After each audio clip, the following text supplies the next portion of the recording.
छन छन पायल बजो है धानी तोर गोरवा में। पागल बनाई के छोड़ देनी ललंदा के रोडवा में। पागल बनाई के छोड़ देनी हिलसा के रोडवा में। छन छन पायल बजो है धानी तोर गोरवा में। छन छन पायल बजो है धानी तोर गोरवा में। पागल बनाई के छोड़ देनी दनियावा के रोडवा में। पागल बनाई के छोड़ देनी ये कंगर के रोडवा में।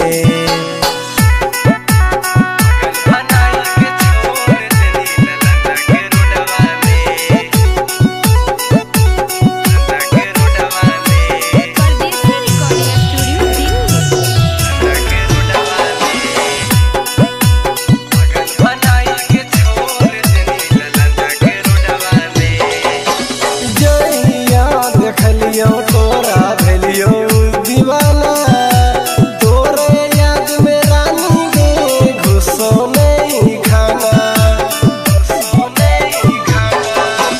जहिया देखलियो तोरा भेलियो दीवाना तोरा याद में रानी गे घुसो नहीं खाना।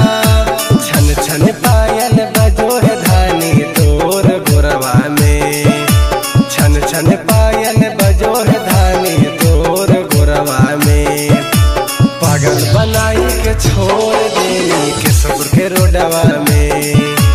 पागल बनाई के छोड़ देनी थरथारी के रोडवा में।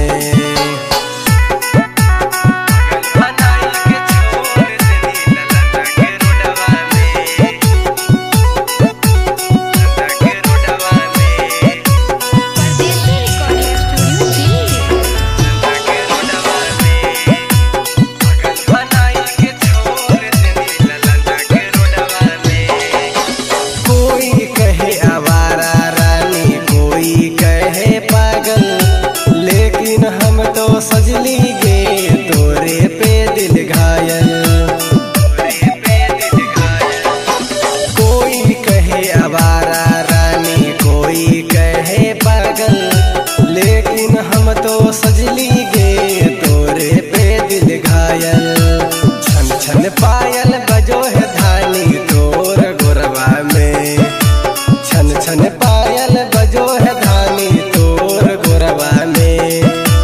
पागल बनाई के छोड़ देनी पटना के रोडवा में। पागल बनाई के छोड़ देनी नवादा के रोडवा में।